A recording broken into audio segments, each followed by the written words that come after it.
Mi novia me electrocutó para proteger al amante, pero después de que lo perdió todo y fue traicionada por él, volvió suplicando una oportunidad, diciendo que yo siempre fui su verdadero amor. Mi novia, con la que vivía desde hacía más de 2 años, y a la que pensaba pedirle matrimonio la semana siguiente a todo lo que voy a contar, terminó atacándome para proteger a su amante. Nunca imaginé que la persona con la que compartía la casa, los planes y el futuro fuera capaz de algo así. Y lo peor es que todo ocurrió por una mezcla absurda de coincidencia, destino y una secuencia de decisiones equivocadas. Emilia, ese es el nombre de mi ex, siempre llevaba un taser en el bolso.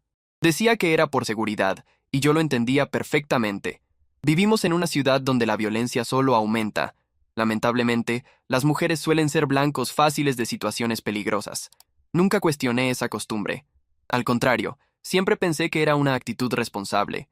Lo que jamás imaginé es que ese aparato, que supuestamente existía para protegerla, terminaría siendo usado contra mí. Nunca imaginé que ella me daría una descarga eléctrica para salvar a otro hombre. Todo comenzó en un día absolutamente común, en una noche de semana. Acababa de salir del supermercado con varias bolsas y caminaba hacia el estacionamiento donde había dejado el carro. Recuerdo que estaba distraído, pensando en la pedida de matrimonio que estaba preparando. Ya tenía todo planeado, incluso el anillo ya estaba apartado. Mientras caminaba, comencé a oír gritos a lo lejos. No eran gritos de pánico, sino el tono típico de una discusión intensa. Al principio no les presté mucha atención, pero a medida que me acercaba pude ver mejor la escena. Vi a una pareja. De lejos, parecía solo una discusión, pero algo en el lenguaje corporal del hombre me puso en alerta. Estaba inclinado hacia adelante, con la mano cerrada, la mandíbula apretada. La mujer retrocedía medio paso, como si intentara calmarlo. Aquello fue suficiente para mí. No iba a permitir que un hombre intimidara a una mujer de esa forma, menos en un estacionamiento oscuro, prácticamente vacío. Sé que mucha gente dirá que no debería haberme metido, que no conocemos la historia de los demás, que nunca sabemos qué está pasando realmente. Pero incluso después de todo lo que me ocurrió, sigo pensando igual. No estoy a favor de la violencia contra la mujer. A la mujer se la ama, se la protege, se la respeta. Es curioso cómo ese pensamiento permanece intacto, a pesar de lo que viví. Tal vez necesite decirlo claramente, no se puede meter a todas las mujeres en el mismo saco. Mi experiencia no puede convertirme en alguien que generaliza o guarda odio, pero me estoy adelantando. Cuando llegué lo suficientemente cerca para ver el rostro de la mujer, sentí como si el suelo hubiera desaparecido bajo mis pies. Era Emilia, mi novia, la mujer con la que vivía. La mujer a la que pensaba pedirle matrimonio en menos de una semana. Mi reacción fue automática. Solté las bolsas en el suelo y avancé rápidamente. El hombre era más grande que yo, y eso no es poco, ya que yo mido 1,80 m. Él debía medir más de 1,90 m, bien corpulento, de esos que trabajan cargando peso o en el área de seguridad. En comparación, Emilia parecía pequeña. Ella mide 1,60 m y es delgada. Verlos a los dos en esa posición es difícil de explicar. Fue como ver un incendio en cámara lenta. Me coloqué delante de él y pregunté, ¿qué está pasando aquí? Sin mostrar sorpresa alguna, él respondió, no te metas. Es una discusión con mi mujer. Mi mujer. Eso fue lo que dijo. Me quedé sin entender nada. Emilia me reconoció de inmediato. Sus ojos se abrieron mucho y levantó las manos, nerviosa. Calma, los dos, gritó, mirando primero a él y luego a mí. Pero ella es mi novia. Se me escapó, más como un reflejo que como una acusación. Y fue exactamente en ese momento cuando todo explotó. El tipo me miró de arriba abajo, como evaluando si valía la pena golpearme. Mi frase claramente lo irritó. Su expresión cambió al instante. De molestia pasó a pura furia, como si yo hubiera invadido un territorio prohibido. Se lanzó sobre mí sin aviso. Sentí el primer puñetazo en la mandíbula. Seco, fuerte, directo. Perdí el equilibrio y caí al suelo. Se montó encima de mí y comenzó a golpearme en el pecho, en la cara, en los brazos, mientras yo intentaba protegerme. Emilia gritaba que paráramos, pero parecía que él no escuchaba o simplemente no quería oír. En medio de la pelea, logré moverme, usar las piernas y dar la vuelta a la situación. Lo puse debajo y comencé a devolver los golpes. No voy a mentir. Sentí adrenalina, rabia, shock, todo al mismo tiempo. Y una pregunta martillando en mi cabeza. ¿Por qué Emilia estaba allí con él? ¿Por qué ese hombre la llamaba mi mujer? ¿Qué estaba pasando realmente? Pero exactamente cuando estaba a punto de inmovilizarlo, sentí algo que nunca había sentido en la vida. Una descarga eléctrica directa en el cuello. No fue como en las películas. No hubo escena exagerada. Fue un entumecimiento instantáneo, paralizante. Un temblor interno recorrió todos mis músculos al mismo tiempo. Mis brazos perdieron la fuerza. Mi visión se oscureció. Fue Emilia. Ella usó el taser contra mí. Yo estaba encima del tipo, defendiéndome, y ella decidió atacarme a mí. En un segundo, todo pareció comprimirse. Mi cuerpo dejó de responder. Caí de lado, medio consciente, oyendo mi propia respiración temblorosa por los espasmos. El amante aprovechó ese instante para empujarme con fuerza y subir nuevamente encima de mí. Esta vez, los golpes fueron aún más fuertes.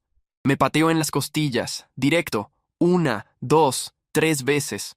Yo no podía defenderme. Mi cuerpo estaba rígido, inútil. Emilia gritó: «¡Ya basta, para! ¡Alguien va a aparecer! ¡Vámonos!». Y los dos se fueron. Me dejaron tirado allí. A mí, su compañero. A la persona con la que vivía.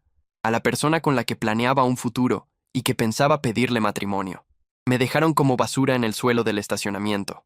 No sé cuánto tiempo estuve inconsciente. Cuando abrí los ojos, vi luces blancas y oí voces lejanas. Estaba dentro de una ambulancia. Me llevaron al hospital. El diagnóstico fue grave. Múltiples contusiones. Una costilla rota, otras 2 fisuradas. Hematomas internos. Y registro químico de electrocución. La policía llegó al hospital esa misma madrugada. Tomaron mi declaración.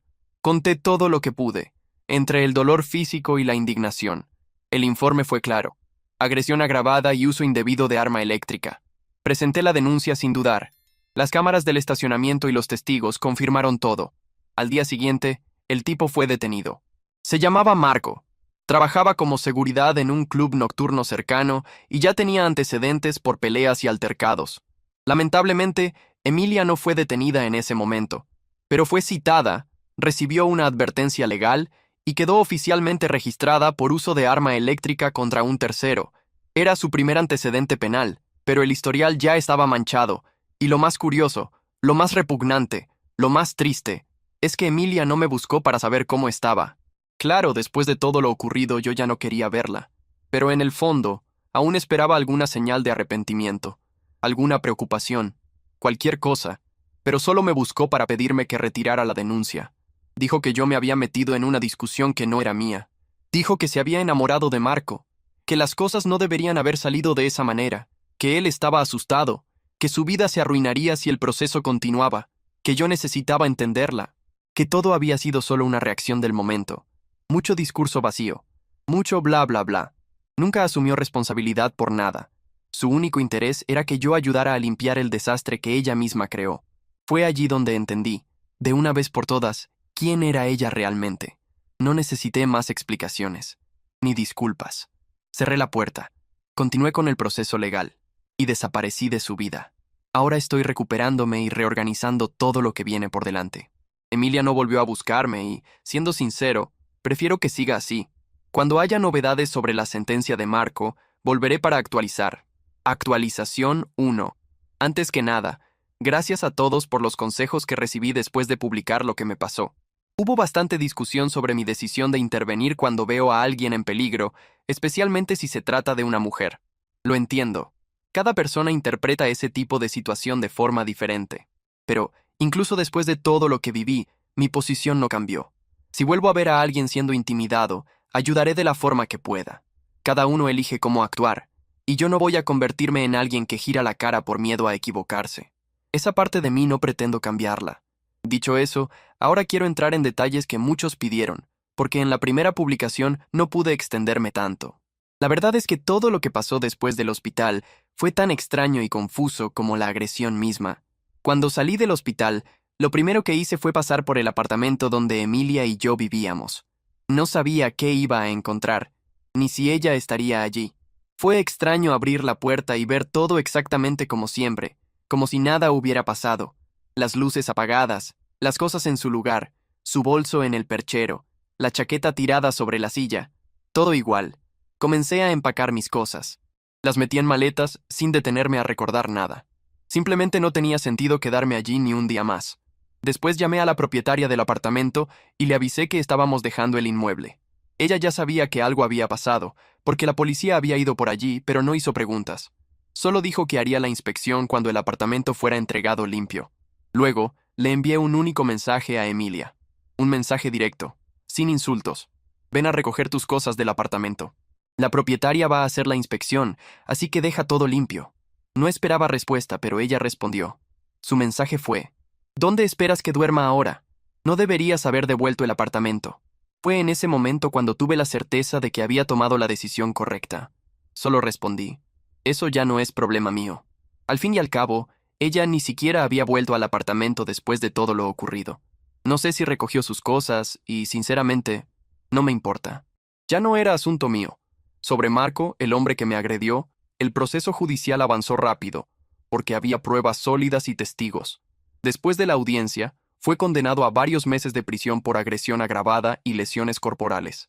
No entraré en detalles legales, pero lo importante es, no salió libre. Mientras escribo esto, él sigue preso. Esa noticia, en lugar de alejar a Emilia, hizo que me buscara nuevamente.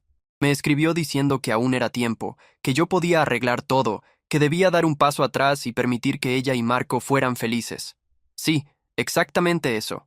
Me pidió que retirara la denuncia, que dejara en libertad al hombre que casi me deja sin respirar en ese estacionamiento, al hombre por quien ella me electrocutó. Pero si algo tenía muy claro, era que Emilia necesitaba enfrentar las consecuencias de lo que hizo. Y también quedó claro que su familia y sus amigos necesitaban saber quién era ella realmente. Durante años, Emilia había construido la imagen de una mujer tranquila, responsable, educada. Yo formaba parte de ese escenario. Con las grabaciones de las cámaras de seguridad, donde todo aparecía claramente, monté un video simple, directo. No necesité exagerar ni dramatizar nada. Solo dije: terminé con Emilia. Ella tenía un amante. Me atacó para protegerlo. Este video muestra lo que pasó. Lo envié a la familia más cercana de ella y a algunos conocidos importantes. No fue una venganza teatral, ni un intento de humillarla públicamente. Fue solo exponer la verdad. Las respuestas comenzaron a llegar poco después. Mensajes de apoyo, de shock, de solidaridad. La familia decía que lamentaba todo, que no podía creerlo, que esperaba que me recuperara pronto. Algunos amigos también me buscaron preguntando si necesitaba algo. Nadie defendió a Emilia. Nadie dijo que debía haber sido un malentendido. Nadie intentó justificarla. Y en ese sentido, me siento aliviado de que las personas hayan podido ver más allá de la tranquilidad, entre comillas, que ella siempre aparentó. Eso fue, de cierta forma, más revelador que todo lo demás.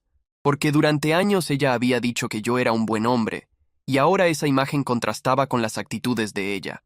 No sé cómo reaccionó ella al ver lo que envié. No sé si alguien la confrontó o si recibió mensajes cuestionando sus acciones. Pero algo pasó, porque volvió a escribirme, y esta vez con un tono completamente diferente. Dijo que eso era un problema entre nosotros dos, que no debería haber enviado información equivocada a su familia, que yo estaba empeorando las cosas. Tuve que leer esa frase 2 veces. Información equivocada. Yo estaría equivocado. ¡Qué descaro! Ni respondí. No tenía sentido darle más espacio a eso. Lo más curioso pasó algunas semanas después. Ya sin contacto conmigo, Emilia comenzó a publicar cosas en las redes sociales. No sobre mí directamente, sino sobre Marco. Mensajes públicos, textos largos, diciendo que lo esperaría, que cuando él saliera de la prisión, finalmente serían felices. Que no todos tienen la suerte de encontrar un amor verdadero que transforme la vida. Y sí, lo vi. No porque la siguiera, sino porque amigos en común me lo enviaron. Emilia decidió sostener esa fantasía de amor prohibido, como si sufrir por él fuera una virtud, como si todo lo que hizo fuera justificable por esa historia que ella misma creó en su cabeza.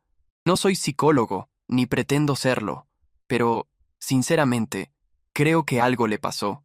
No sé si emocionalmente, mentalmente, o una mezcla extraña de las dos cosas, pero la mujer que conocí no era la misma que ahora publicaba frases melosas mientras el amante estaba preso por haberme golpeado. Y lo digo sin rencor. Lo digo porque, de verdad, ya no reconozco a esa persona. Actualización 2. Bueno, de verdad. No pensaba que volvería a escribir aquí, pero la vida cambia así, de repente. Ya pasó 1 año y medio desde la última actualización y, sinceramente, creía que esa fase de mi vida estaba enterrada. Pero el destino tiene giros extraños, incómodos y a veces francamente ridículos. Y lo que acaba de pasar merece una actualización. Hace algunos meses, Marco, sí, el mismo Marco, salió de la prisión. Cumplió la pena y volvió a la calle como si nada hubiera pasado. Y Emilia, en lugar de desaparecer para siempre de la vida de él, decidió irse a vivir con él. No sé en qué momento eso pareció una buena idea. Tal vez siempre creyó que ese hombre era el amor de su vida. La misma narrativa que repetía cuando me suplicaba que retirara la denuncia. Veía las publicaciones que hacían juntos, fotos abrazados, imágenes editadas con corazones, frases melosas. Ese tipo de cosa extremadamente cursi que hace que cierres la aplicación de inmediato. Si no fuera por todo lo que viví, habría pensado que era una comedia romántica de mal gusto, pero no lo era. Era la nueva vida de ella, la vida que eligió en lugar de la mía. Solo que, lamentablemente, o tal vez lógicamente, algo que empieza mal suele terminar peor. Hace poco tiempo, Emilia vino a buscarme. No fue casualidad, fue directo a mi puerta. Tocó como si aún tuviera ese derecho. Cuando abrí, estaba diferente. Y no hablo solo de la apariencia, hablo de la mirada. Fue directa. Dijo que se había equivocado, que nunca debería haber seguido viendo a Marco, que esa relación fue solo toxicidad y dolor, que su corazón ya no aguantaba más. La escuché porque, sinceramente, necesitaba entender por qué estaba allí, pero cuando terminó, le dije lo único que tenía sentido. Yo no tengo nada que ver contigo. No sé por qué viniste aquí. Fue entonces cuando empezó a contarlo todo, como si hubiera guardado meses de confesiones. Dijo que conmigo todo había sido estable, que nunca le faltó nada, que nunca perdió la paz. Y entonces, casi sin darse cuenta, comenzó a contarme cuánto había estado enamorada de Marco y cuán felices habían sido en los primeros meses después de que él salió de la prisión. Todo eso mientras me pedía perdón. Pero luego vino la parte realmente interesante. La verdadera razón por la que estaba allí. Marco se había involucrado con una mujer casada. Emilia lo descubrió porque el propio Marco se lo echaba en cara durante las peleas. Le decía que la amante era más bonita que ella, que no tenía por qué aguantar sus dramas. Para empeorar, el marido de esa mujer mandó a que le dieran una paliza a Marco. Literalmente. Fue emboscado y golpeado hasta terminar en el hospital. Emilia dijo que eso fue lo que finalmente le abrió los ojos, que no pensaba pagar los gastos médicos, que quería cortar todo, que no quería saber más de él. Y en medio de todo ese caos, lo que más me impresionó fue verla intentar justificar su propia historia desde el principio. Fue entonces cuando me contó cómo realmente conoció a Marco, algo que nunca supe, y que si lo hubiera sabido en ese momento, habría cambiado todo. Meses antes de que ella me electrocutara, mis amigos y yo fuimos a un club nocturno, el mismo club donde Marco trabajaba como seguridad. Mientras yo estaba distraído, él se acercó a Emilia y le dio su número. Ella dijo que respondió, por educación, por un coqueteo inocente, según sus palabras, pero que jamás imaginó que se enamoraría tanto. Oír eso fue como ver el inicio de un accidente en cámara lenta. Volvió a pedirme perdón. Volvió a decir que estaba confundida. Volvió a afirmar que yo siempre fui la persona correcta. Pero lo más absurdo aún estaba por venir.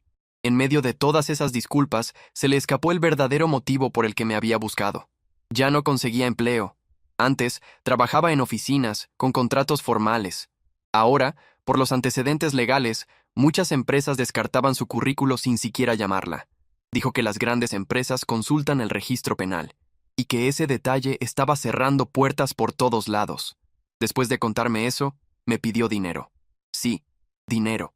Dijo que era solo un poco, que me lo devolvería rápido, que era solo para mantenerse mientras encontraba un trabajo menos exigente. Hubo un segundo, solo uno, en que sentí lástima. Ver a la mujer que un día amé pidiéndole dinero a la persona a la que electrocutó fue triste. No voy a mentir, pero ese segundo pasó tan rápido como llegó, porque me di cuenta de que ya sabía todo lo que necesitaba saber, y que no me interesaba saber más nada. Entonces respondí lo que debería haber dicho desde el principio.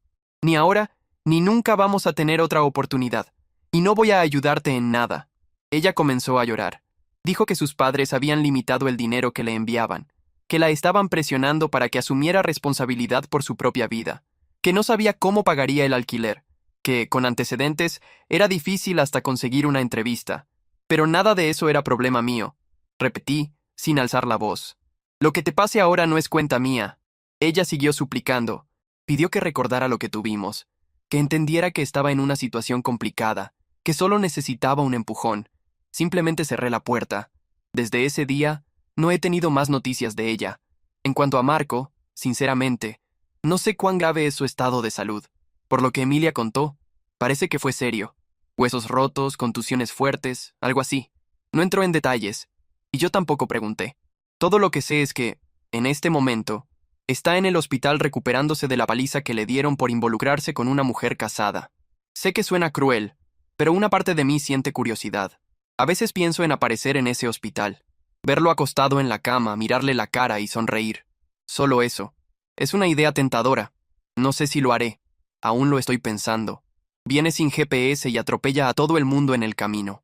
La chica tuvo estabilidad, respeto y alguien dispuesto a defenderla hasta con su propio cuerpo. Eligió el caos, eligió el drama, eligió al tipo que la traicionó, que recibió una paliza, arruinó su propia reputación y aún tuvo el coraje de volver pidiendo dinero a la persona a la que electrocutó. Y lo más curioso, nunca pidió perdón de verdad. Pidió auxilio cuando las consecuencias tocaron la puerta. Eso no es arrepentimiento, es desesperación.